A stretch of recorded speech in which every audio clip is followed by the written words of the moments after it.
Ela tá pedindo para você falar sobre a agenda de 2030. Ah, boa, hein? Boa. Boa, Vilela. Aí, ó. É bom falar agora ou deixa mais pra frente? O que vocês acham? Eu acho bom falar eu acho agora. ótimo falar agora. O que é Agenda 2030? Ah, olha, a Agenda 30, a gente tem que ter até um pouco de cautela, porque o cerco está se fechando quanto à imposição dessa visão da Agenda 30, que é uma agenda da ONU. É a agenda da diversidade. É, exatamente, são onde podem tolir vocês. Essa é a realidade, tá? A Agenda 30 da ONU não é uma agenda que versa somente a sustentabilidade. Reduzir a emissão de gases do efeito estufa, gases poluentes, mudar a matriz energética, etc. Está em linha com o Grande Reset. O Reset, The Great Reset, ele atua na vertente financeira econômica, basicamente, né? São 17 pontos. 17 pontos.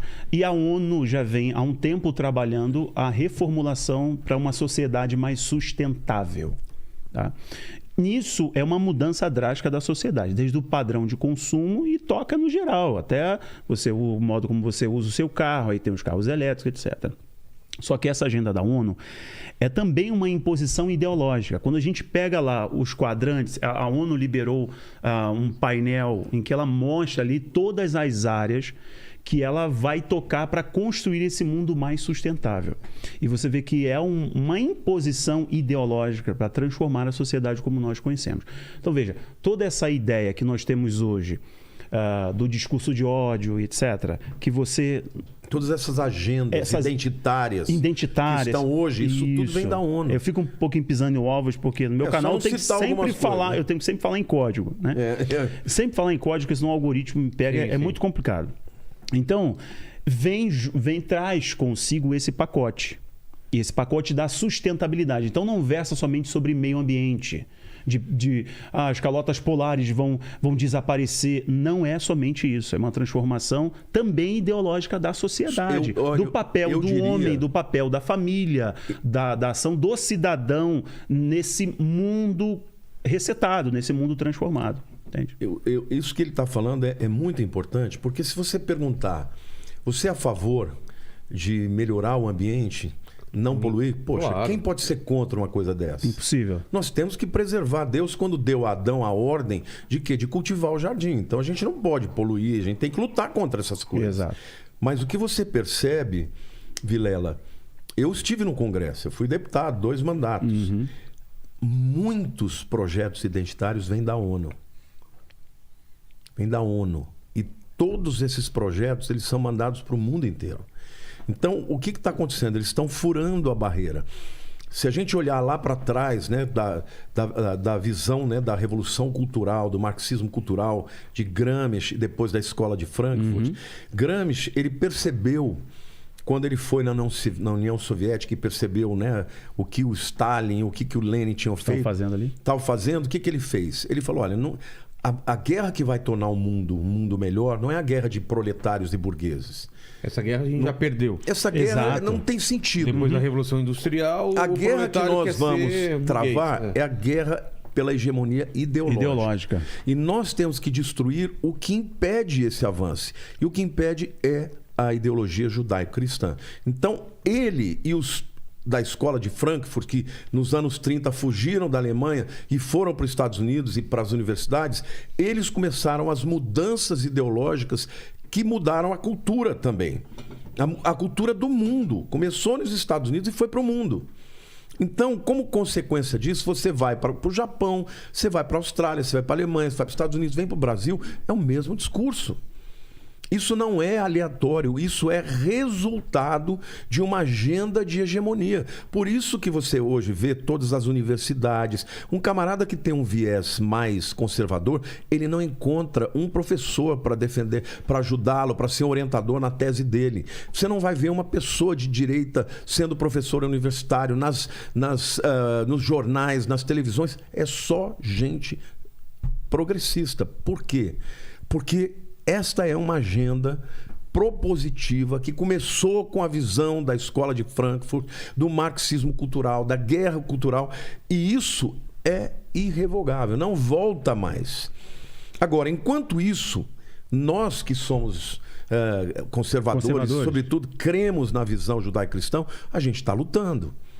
e nós temos vitórias pontuais e o povo está sendo salvo, por que nós... Olha, eu vou te dizer uma coisa assim, pastor, a tua visão apocalíptica é pessimista? Não.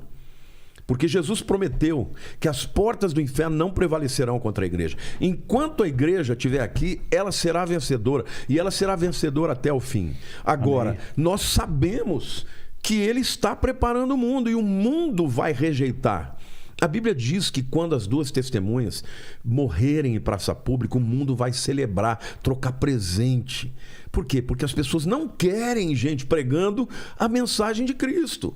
As pessoas não querem ouvir um discurso de Deus fez isso, ou aquilo. Não. As pessoas querem, tudo vale, todo tipo de amor vale a pena, entendeu? Tudo que eles querem é tirar a visão judaico-cristã do mundo. E nós estamos caminhando para responder esse viés aí da Agenda 2030 para o politicamente incorreto. E o politicamente incorreto no futuro será uma visão religiosa radical. As pessoas não poderão ser radicais. Eu tenho que aceitar o que você crê e as pessoas vão ter que crer num Deus sincretista. Então vai ter um pouco de budismo, um pouco de muçulmano, um pouco de judaísmo, de cristianismo. Mas a gente tem duas coisas, pastor. Uma coisa é você aceitar as outras religiões, que eu acho ok, tá certo, okay, né? Não posso discriminar uma pessoa. Tem que respeitar. E a outra coisa que você está falando é você ser obrigado a seguir outra religião? Não, as pessoas não poderão adorar de uma outra maneira que não seja aquela. Então, é isso. Vai caminhar para isso? Vai caminhar para isso. Vai ter uma religião única. Mas a agenda hoje não é, segundo vocês estão falando, exatamente o contrário, que é de pode tudo, adorem, cada um tem sua religião. Menos uma religião que fale que só tem um caminho. Ah, entendi. Quando você não pode seguir uma religião... Só tem 3 religiões. Se você disser só tem Jesus que é o caminho, o cara vai fazer... Hoje você nos Estados Unidos, você não pode dizer Merry Christmas. Por quê? Porque você pode ofender o judeu, o muçulmano, você tem que dizer Happy Holidays. Entendi. Boas festas. Não, isso é parte dessa agenda que a gente está falando, a Agenda 30. Eles estão tirando cada vez mais tudo que era, vamos dizer, base da cultura americana, que fez dos Estados Unidos a maior nação do mundo. Sim. Eles estão querendo destruir. Então, isso é uma coisa que está caminhando para o mundo. Olha, hoje em dia, essa coisa de linguagem neutra, etc. Isso tudo é para dizer o seguinte, olha, tudo que a Bíblia diz, Deus fez homem, mulher, tudo acabou, não pode mais. Sim. O futuro será assim. Olha, pensa também nas cortes de justiça, no sistema de justiça, porque eles não agem só na narrativa, num viés ideológico. Aqui, na conspiração, na falácia. Não. As leis estão sendo formuladas para isso, para justamente dar respaldo. Olha, se a gente tem publicação, está no site da Suprema Corte do Brasil. A Suprema Corte do Brasil está integralmente comprometida com a Agenda 30 da ONU. Então, quer dizer, o que vem de cima para baixo toca todas as outras cortes de justiça. Só que tem um detalhe. Essa agenda da sustentabilidade, ou essa narrativa da sustentabilidade, é uma grande hipocrisia. Se vocês pensarem aqui, quais são hoje os grandes nomes do meio ambiente, os defensores da Amazônia no mundo? Você vai estar aí de DiCaprio logo de cara, você vai falar de algumas personalidades no Brasil. E os caras são os maiores hipócritas. Se você olhar, por exemplo... Cara, no jatinho dele, ele queima mais... cara, tonelada. Vamos parar de palhaçada, né, meus amigos? Se a gente desse desse uma conferida no evento que teve de Glasgow, foi a última reunião do clima, o cardápio dos caras ali regrada com proteína animal. Então, quer dizer, para eles comerem a vaca não solta pum e não arrota, não libera então metano, é só para mim? É só pra gente aqui? Então, quer dizer, a gente tem que comer soja, se entupir de isoflavona. E eles lá podem comer a proteína animal deles bonitinho, um filezinho lindo. Então, essa narrativa é exatamente para impor uma ideia e nisso você empurrar a sociedade para essa transformação. Só que pensa o seguinte... Então, a relação da Agenda 2030 com o Apocalipse é total? Não, é real, porque está ligado à nova ordem mundial. É a nova ordem mundial. E o que é a nova ordem mundial? A nova ordem mundial é você terminar... é você terminar com toda a ordem política, econômica, ideológica, espiritual... Núcleo familiar...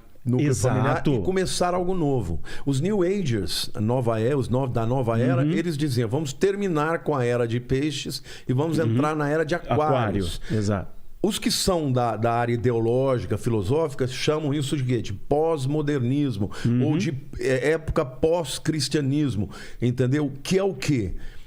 O Nietzsche, ele morreu no ano de 1900. Ele disse, olha, o século XX vai ser o século mais sangrento porque Deus está morto e nós o matamos.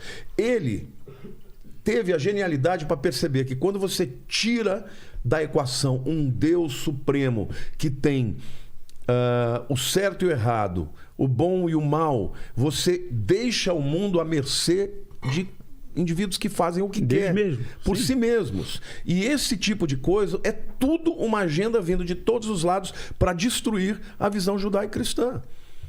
E aí o que acontece? Eles vão implantar, em nome de uma sustentabilidade, em nome de você viver em paz com o seu semelhante, uma mensagem em todos os sentidos em que cada um pode ser aceito e deve crer num Deus que não fira os outros.